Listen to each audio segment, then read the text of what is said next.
Alright, good morning. Wednesday, day 2. What kind of day we got? Not too bad. Let's go get some breakfast.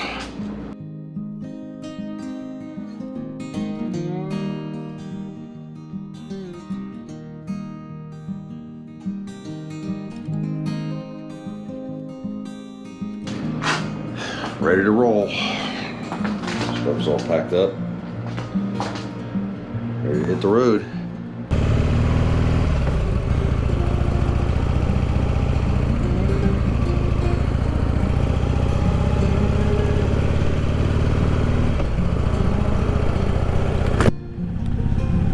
Good morning, boys and girls. Hi. Day 2. Just departing my hotel here in just on the outskirts of Knoxville, Tennessee. And now I am, my next stop, 110 miles away. How y'all doing? Yeah, the hotel was okay. As always with any hotel, when you stay, you know, it's everything is totally, you never know what the hell you're gonna get, and this was just another case of that. The bathroom door wouldn't close all the way. Not that it mattered, I was the only one there. What else? The door to the room wouldn't close all the way unless I locked it. The air conditioner wasn't that great. I mean, it worked, but it took a long time for it to cool the room off because it wouldn't go any higher than low. So, but it finally did. But aside from that, the bed was comfortable and it was good. I sat at the little desk they had in there, and I did as much editing as I could. Called everybody I needed to call, and here I am on the road. I'm just gonna drive. Oh, I gotta turn my headset on.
So I'm riding, right, and I'm wondering, holy crap, I smell poop.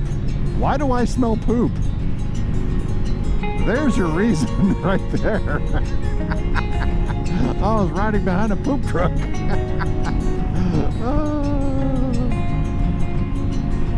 That's a lot of poop.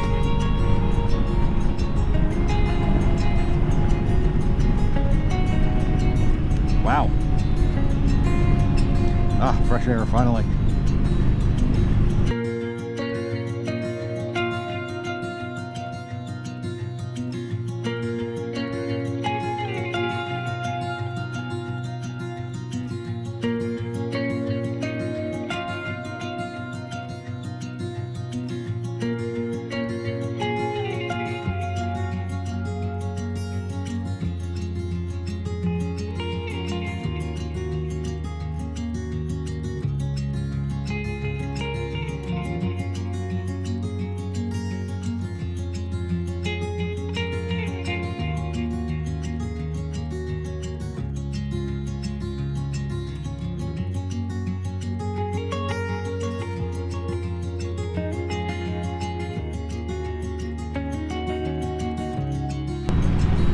So far the traffic is, well, up to this point, traffic on the ride has been really good. Except for here. 210C. Oh, look at this. This is where I have to get off.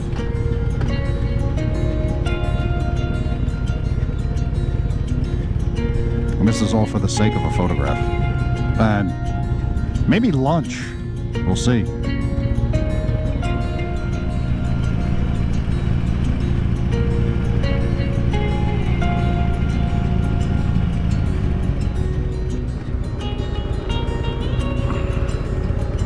This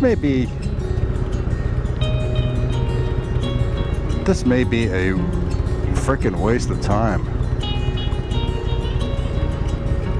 because it looks like parking is going to be a freaking nightmare. I don't know.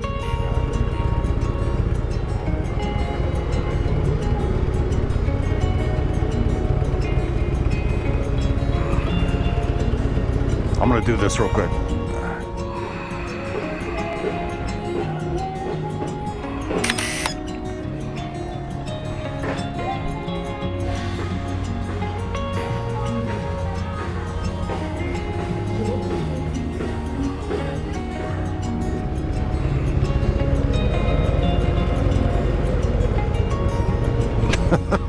This is fucking ridiculous.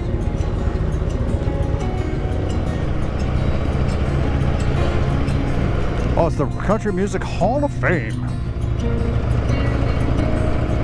I turn left here? I am. Alright. Another fine gas stop. I was really disappointed in that. I really, really wanted to stop in Nashville and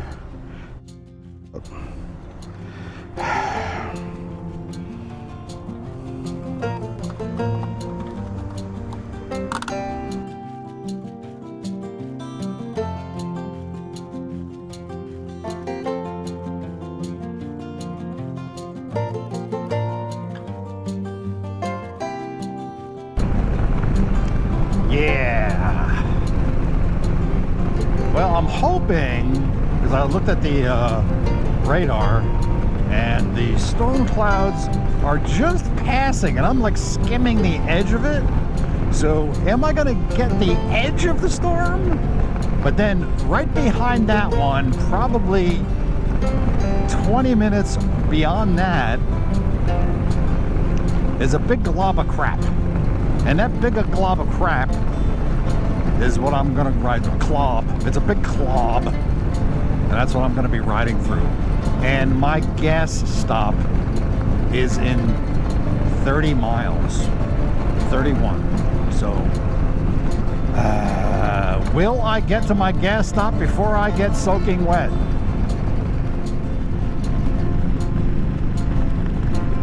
Oh, by the way, I'm in Kentucky.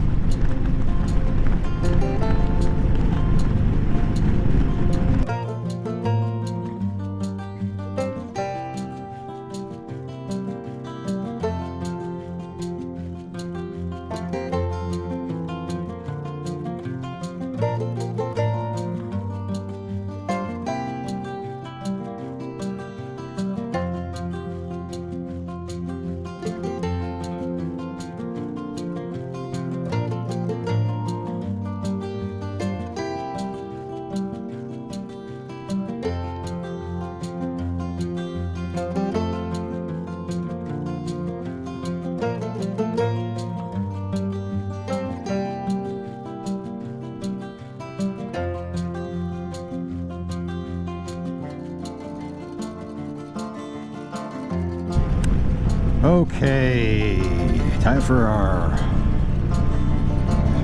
third and final gas stop. Ooh, it's wetty. We can lefty.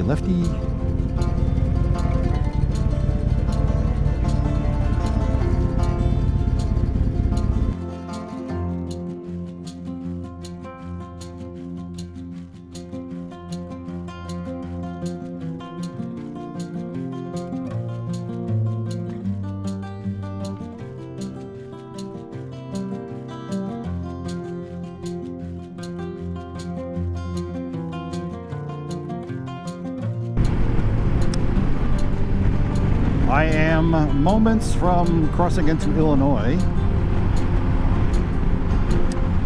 And then even closer than that, well, not even closer than that, but not much beyond that, I'll be getting off at Metropolis.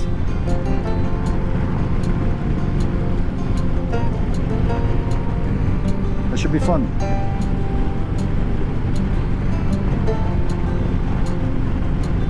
I mean, I'm passing through that area anyway. It would be stupid for me not to stop. Unless if it's like Nashville, in which case then I will just have to take a quick picture and hit the road.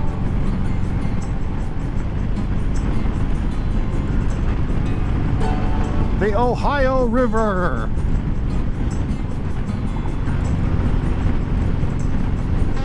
Hey boys and girls, welcome to Illinois,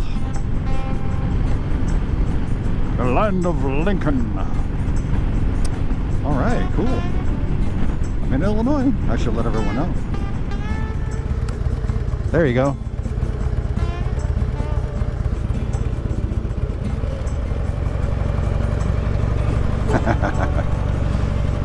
There we go.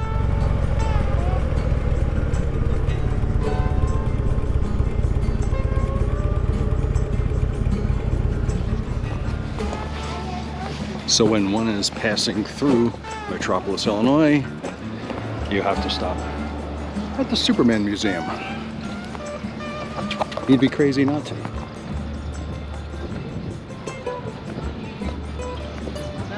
Let's go in and look around.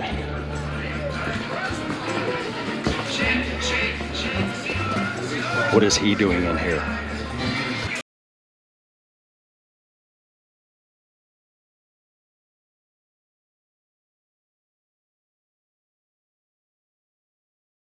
The Superman, as he was originally conceived, sprang from the minds of two high school friends, Jerry Siegel and Joe Shuster.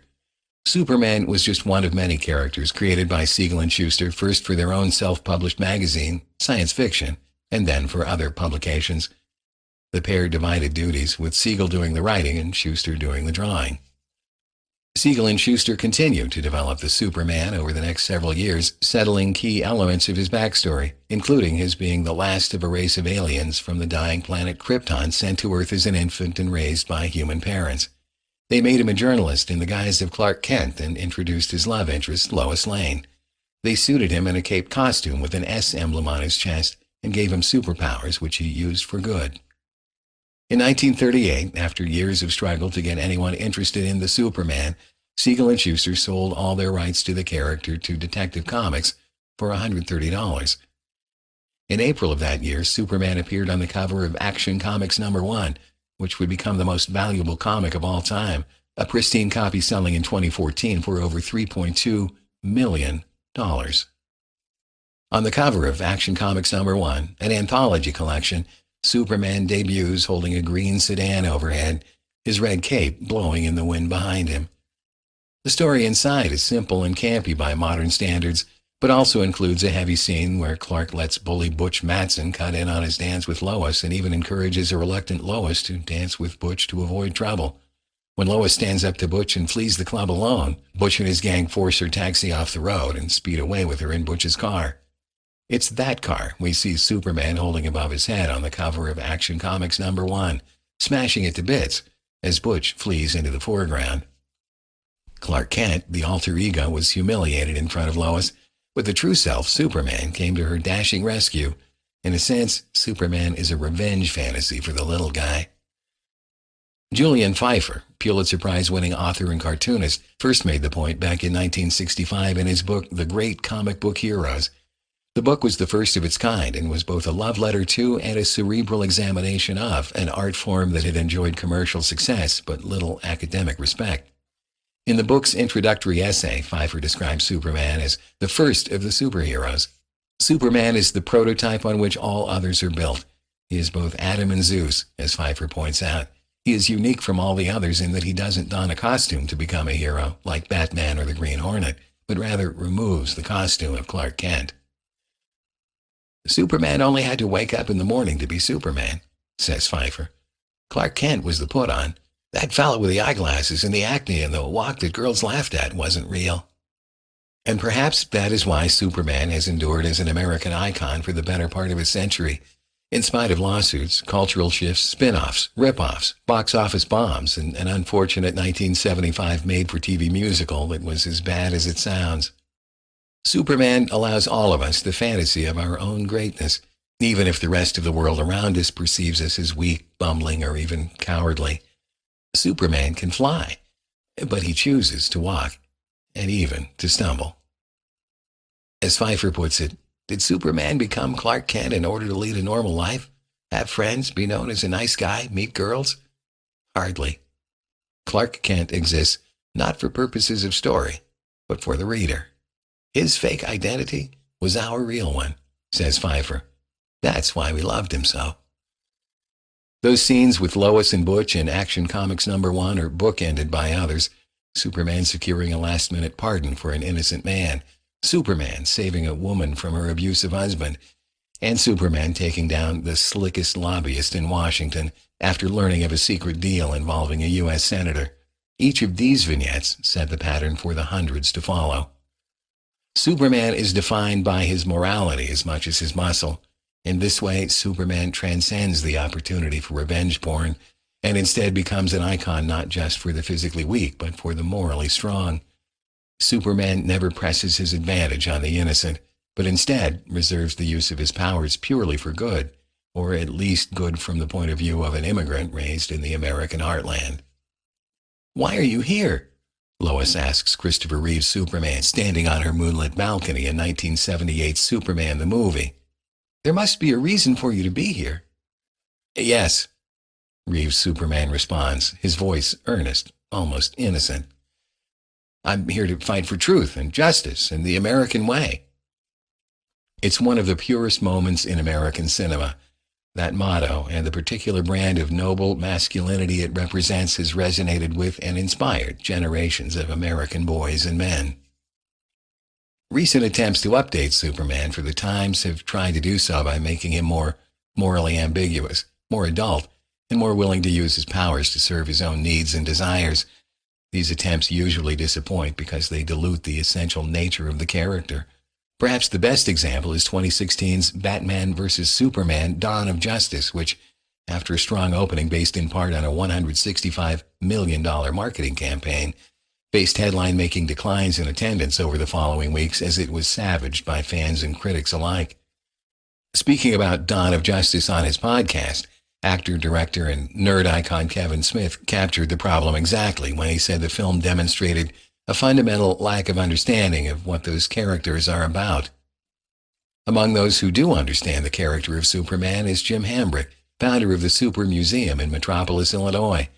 Hambrick's love of Superman began when his mom got him a Superman lunchbox for his 5th birthday. By the age of 10, Jim had collected enough Superman memorabilia to turn his bedroom into a mini museum, charging his classmates a nickel apiece to check out his stuff. Today, Hambrick's multi-million-dollar collection is the largest in the world. So large, in fact, only a small portion of it is actually on display at the Super Museum. Still, the storefront museum in the heart of Metropolis is crammed full of Superman merchandise, memorabilia, and artifacts, including George Reeves' brown and gray 1950s TV costume and the lunchbox that Hambrick says started it all. My own experience with the Superman lunchbox was far less productive. After enduring all of the abuse I could, I lashed out at a school bus bully, smacking them in the head with my metal Man of Steel lunchbox. The bully's name was Roxanne, and I ended up being grounded for hitting a girl with a lunchbox. Extremely not super. Originally from California, Hambrick was still showcasing his collection from his home when he was contacted by the producers of Superman the movie to bring his collection to New York to help promote the film. After seeing the phenomenal response his collection got, including from fans whose affection for Superman rivaled his own, Hambrick decided to turn a portion of his collection into a traveling exhibit.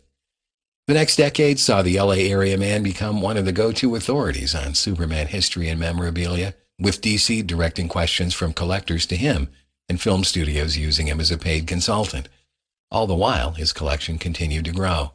In 1993, after years curating a traveling exhibit, Hambrick was excited to move his museum into its permanent home in Metropolis, Illinois.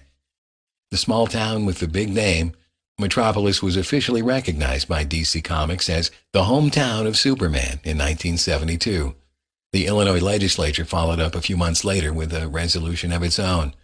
Although ambitious plans for a $50 million, 1,000-acre Superman theme park were never realized, Metropolis has fewer than 15,000 residents, and the Welcome to Metropolis sign outside of town is missing an O. The town does have a 15-foot-tall bronze statue of Superman in the town square, just a short distance from Hambrick's museum. The Super Museum occupies a 2-story red brick building in the familiar Main Street USA style of downtowns throughout the Midwest, except this one features a triumphant, larger-than-life Superman sculpture posed in the up, up, and away position, mounted to the second-floor exterior wall just above a Ma Bell phone booth, where the Man of Steel might have just slipped free of his Clark Kent disguise. The red, yellow, and blue trim on the building, along with the comic book signage out front, could be garish, but they're not. They're fun and appropriate and just kitschy enough to make it clear that everyone is welcome, regardless of whether they're a lifelong comic fan or just a casual passerby. It was just after 9 in the morning when I opened the red front door and stepped inside. Except for the guy behind the counter, a relaxed late 20-something going about the business of opening up the museum, I was alone to browse the gift shop.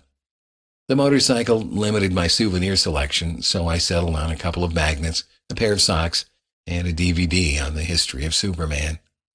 By the time I was ready to pay, the museum was ready for customers. The $5 entry fee was added to my total, and I made small talk with the cashier for a couple of minutes, learning that he was actually Hambrick's son-in-law, the Super Museum being a family business. I was clearly more excited to be there than he was, so I made my way through the doorway into the museum to begin a 30-minute wander through way more memorabilia than I imagined could have fit into the space. I like antiquing, and especially wandering through the larger antique bazaars you find in some small towns, the types of rambling indoor spaces that used to be drugstores or small furniture outlets but are now filled floor to ceiling with a mishmash of antiques and curiosities divided into little stalls, each curated by an independent vendor. It's easy to tell the sex of the individual vendors in those places by the types of things on offer.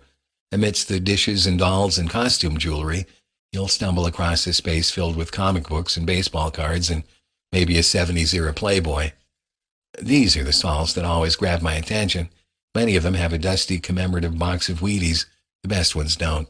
The best ones have pocket knives and adventure stories and tin wind-up toys that somehow survived the decades.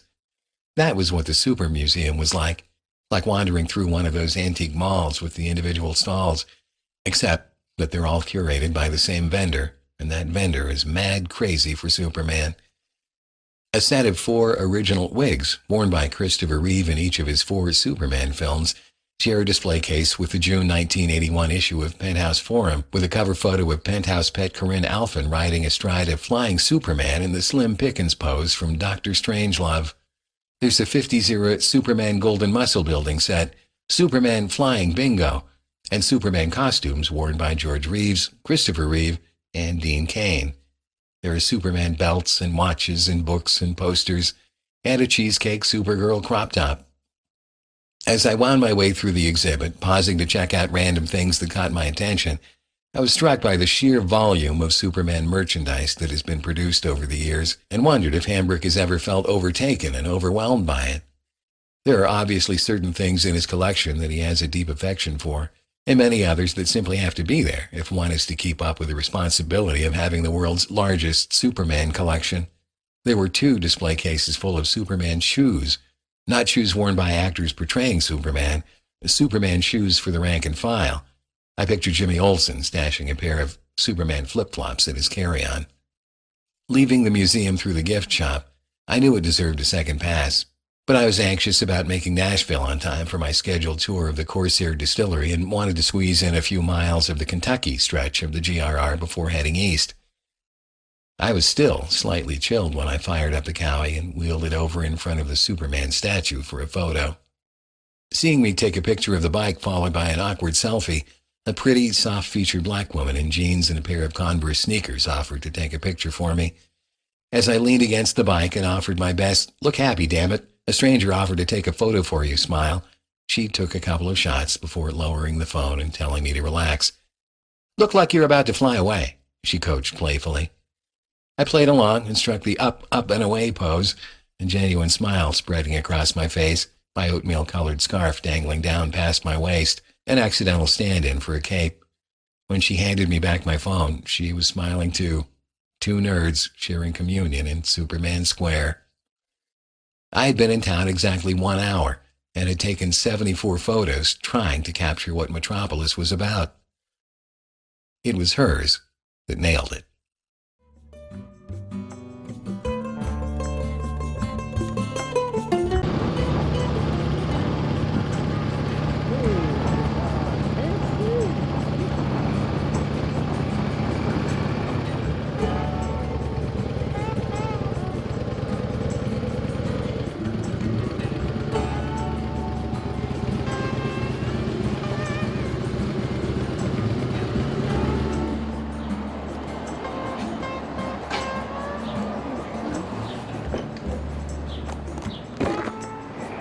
Oh boy. I'm not so sure this was a good idea.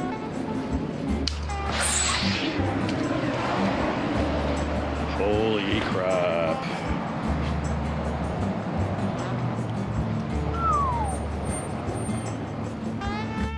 Okay, so here's the hotel I'm staying in.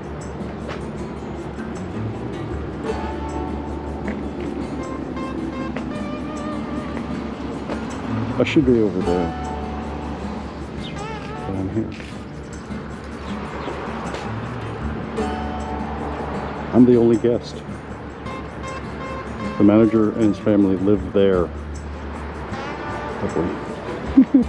Oh my God.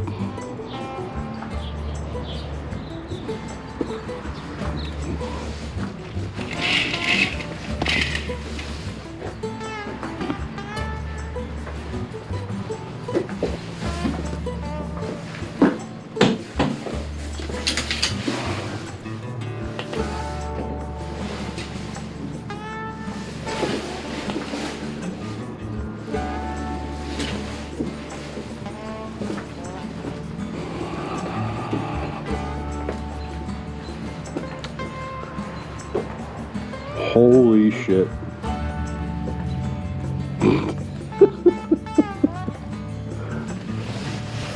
With the blood stains.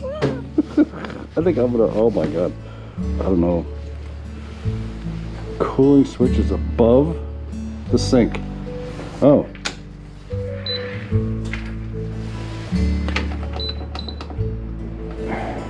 Oh my God. I'm only sleeping here. I'm not living here. 1 hour later. Okay, I didn't do this yesterday, but I'm going to catch up on it now. I wanted to show you the map in the spirit of itchy boots. I'm going to show you where I went. Okay, so we started here in Charlotte, which is right about here.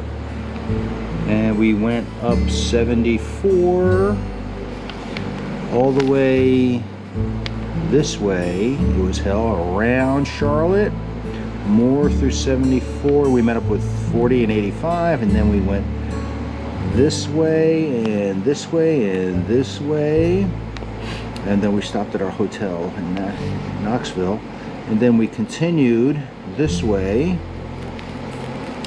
And then we got into Nashville, and then we went north on 24, and then we stopped here in Metropolis, and then we went north on 24, and here we are in Benton, in Illinois.